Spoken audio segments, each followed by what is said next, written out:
Step into the towers of Wall Street today, or glance at the news on your screen, and you'll witness an image of absolute strength. Markets are reaching unprecedented heights. Tech giants are heralding an artificial intelligence revolution that promises to fix everything. Leaders are pushing legislation with grand names, offering tax relief and endless growth. It feels like we're living in a golden era. But history speaks softly to those willing to hear its voice. Back in 1929, mere days before the Great Depression struck, the brightest economic minds proclaimed that stocks had achieved a permanently elevated plateau. In 2000, experts insisted the internet had rewritten the rules of profitability. In 2007, the consensus was that property values never decline. Every single instance saw the fantasy of permanence destroyed by the mathematics of reality. Right now, we're positioned at a comparable edge. The worldwide financial architecture as we close 2025 reveals a frightening split.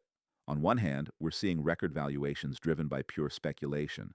On the other, we've got a crumbling foundation built on structural debt. There's a date that keeps surfacing in corporate and banking records: 2026. This marks the year of reckoning. It's when the obligations from the past, trillions borrowed during an era of essentially free capital, become payable in an environment where capital carries a heavy price. It's when the excitement surrounding AI confronts the harsh truth of actual earnings. And it's when the American household, carrying close to 19 trillion in debt, finally reaches the breaking point. We're staring at a tail risk scenario, the genuine possibility of a historic collapse that could wipe out years of market growth within mere weeks. Welcome to Kane Egg. Today, we're going beyond the surface noise. We're performing a complete examination of the global economy. We'll dissect the 1.21 trillion margin debt time bomb. We'll reveal the beautiful bill for what it truly is, an inflationary trap. And we'll demonstrate why the AI revolution might actually be our generation's speculative bubble. This is the narrative of the crash everyone can see approaching but refuses to accept. To grasp why 2026 represents the danger zone, we need to examine how the system actually functions. The economy isn't collapsing yet because it's being supported by three temporary foundations: fiscal stimulus, AI speculation, and consumer credit. But these three foundations are positioned to collapse simultaneously. Let's begin with government spending. In July 2025, major legislation was signed that extended tax reductions, raised standard deductions, and eliminated taxation on tips. On the surface, it appears beneficial, putting money into people's hands. But there's a hidden price tag. This legislation adds an estimated 4.1 trillion to the deficit across the coming decade. It floods enormous liquidity into an economy already wrestling with persistent inflation. Major banking analysts are warning about fiscal reflation, meaning just as inflation was beginning to cool down, the government threw fuel on the flames. This backs the Federal Reserve into a corner. They can't lower interest rates if inflation surges back toward 4%. They might actually need to increase them. And that brings us to the second foundation: corporate debt. During the pandemic period, corporations borrowed trillions at virtually zero interest. They used those funds for stock buybacks and expansion. But corporate bonds have expiration dates, and for a massive portion of the global economy, those dates arrive in 2026. Roughly 38% of all worldwide corporate bond obligations mature within the next 3 years. Consider what this actually means. A company that borrowed at 2% must now refinance that same debt at 5, 6, or 7%. This is the maturity wall. Refinancing at these elevated rates will double or triple their interest expenses. Profits will vanish just to service the debt. For zombie corporations, businesses that barely generate enough to cover interest as it stands, this becomes a death sentence. Then there's the third foundation: technology. For 2 years, the stock market has been carried on the shoulders of the AI revolution. Nvidia, Microsoft, Google have collectively spent hundreds of billions on processors and infrastructure, but 2026 is projected as the year when magnitudes collide. Investors are beginning to demand answers about return on investment. If these massive expenditures don't generate massive new revenue by 2026, the market will recognize it priced in perfection, but received ordinary results. A revaluation of the tech sector wouldn't simply be a correction, it would represent a systemic earthquake. If the fundamentals look troubling, the market structure looks even worse. We're witnessing a pattern that has preceded every major crash over the past century. It's called margin debt. Margin debt represents money investors borrow from brokers to purchase stocks. It's the ultimate expression of greed. It amplifies gains on the way up, but on the way down, it acts like a force of gravity, crushing everything. As of November 2025, margin debt in the United States reached a record 1.21 trillion. But the absolute number isn't the most alarming element, it's the growth velocity. Margin debt has been expanding more than twice as rapidly as the S&P 500 itself. We witnessed this divergence in 1929. We saw it in 2000. We saw it in 2007. Current margin debt represents 3.6% of U.S. GDP. In 2000, at the peak of the dot-com frenzy, it was only 2.6%. We're more leveraged now than during the biggest tech bubble in history. Here's how the crash mechanism works.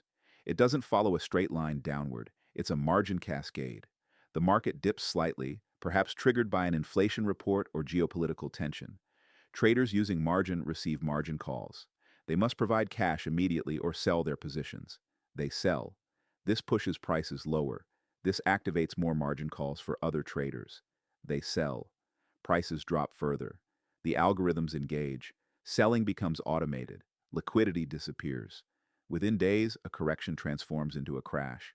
And because investor credit balances stand at a record negative of 817 billion, there's no cash sitting on the sidelines waiting to buy the dip. Investors are fully committed. They have no buffer. While the stock market sits over-leveraged, the real estate sector is fundamentally fractured. We're confronting a commercial real estate crisis that makes 2008 appear manageable. The shift to remote work wasn't temporary. It was structural. National office vacancy rates have climbed beyond 14%. In cities like San Francisco, it exceeds 22%. Empty offices don't generate rent, yet landlords still carry mortgage obligations. In 2026 alone, 1.8 trillion in commercial loans are scheduled to mature. These loans originated when rates were minimal. Now borrowers face a 75 to 100% increase in monthly debt payments if they refinance. But financial institutions don't want to refinance vacant buildings. Property values have plummeted. The collateral is worth less than the outstanding loan. This creates a destructive cycle for regional banks. Small and mid-sized banks hold the vast majority of these commercial loans. When landlords default, banks absorb the losses. If banks accumulate enough losses, they collapse. When banks fail, credit tightens for everyone: small businesses, home buyers, consumers. Lenders are currently playing extend and pretend, giving borrowers additional time, hoping rates will decrease. But current policy suggests rates are remaining elevated. The pretense ends in 2026. Wall Street talks about the resilient consumer. They reference spending data and declare everything is fine. They're examining the wrong indicators. The economy has divided in two. This is a K-shaped reality. The top of the K, the asset holders, the wealthy, are thriving because markets are up. The bottom of the K, the middle class and working poor, are being squeezed. Total U.S. household debt reached 18.59 trillion in late 2025. Credit card balances alone stand at 1.23 trillion. But examine the delinquency rates. Serious delinquency on student loans has hit 14.26%. People are abandoning payments on their education to afford food. Inflation is expected to remain persistent around 3.5%. Wages aren't keeping pace. Recent legislation cuts funding for Medicaid and food assistance to finance tax reductions. This removes the safety net precisely as living costs spike. We're witnessing a rotation toward necessities. Families are reducing discretionary spending to cover insurance, rent, and groceries. When consumers stop spending on extras, the earnings of major companies collapse.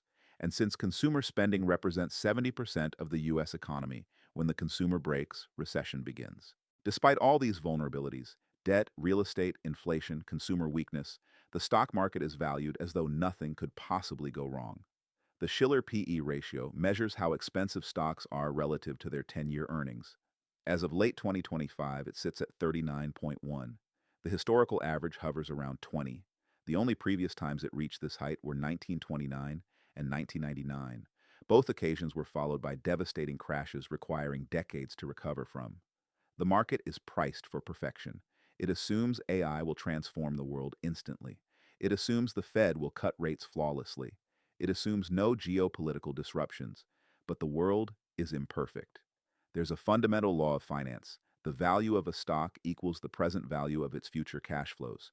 When interest rates sit at 0%, future cash flows carry enormous value. When rates reach 3.5 or 4%, those same cash flows are worth substantially less. The market hasn't adjusted to the new reality. The Federal Reserve is signaling that rates won't return to zero. The era of free capital has ended, but stock prices still behave like it's 2021. This mathematical contradiction must resolve, and it typically resolves through price collapsing to meet reality. A crash can develop internally from debt, but it can also be triggered externally. We're living in a world of fragmentation. In December 2025, the U.S. ordered restrictions on Venezuelan oil, targeting exports to China.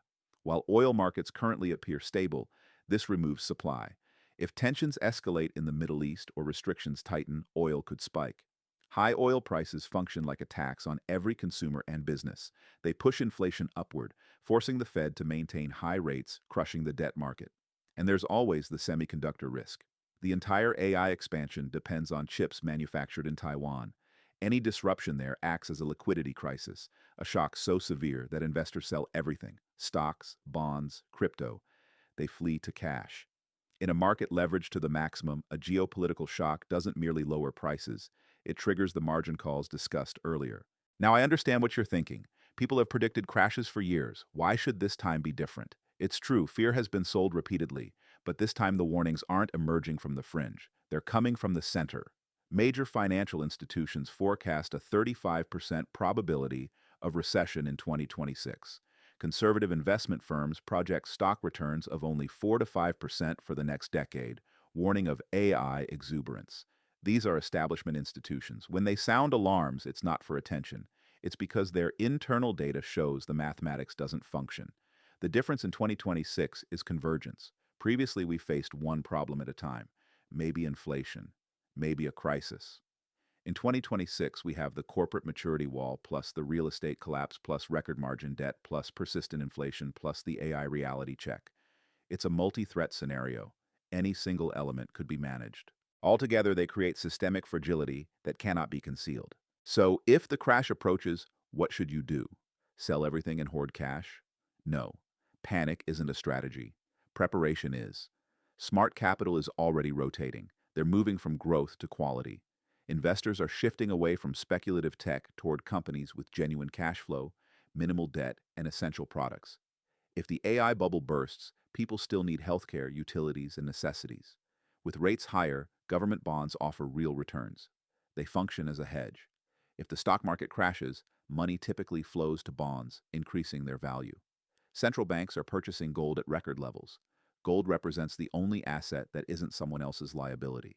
In a world of sovereign debt crises and geopolitical fragmentation, gold serves as insurance against system failure. The most crucial action you can take is strengthen your own financial position. If you carry variable rate debt, eliminate it. If you're trading on margin, stop. In 2026, cash will be king because it provides the ability to acquire assets when they're discounted. The crash of 2026, if it arrives, won't be the end of everything, but it will mark the end of an era. It will conclude the winner-takes-all market where a handful of tech stocks concealed weakness throughout the rest of the economy. It will end the free money experiment that allowed failing companies to survive. It will be a painful, necessary reset. Markets are efficient over time. They correct imbalances. Right now, we face the greatest imbalance in 80 years. The debt is excessive. The prices are inflated. The expectations are unrealistic. Gravity always prevails. The maturity wall is approaching. The margin calls are waiting. The history books are ready to be written. You cannot prevent the crash, but you can ensure that when everything settles, you're among the survivors prepared to rebuild. This is Kane Ag. The numbers don't lie. And right now, the numbers are screaming.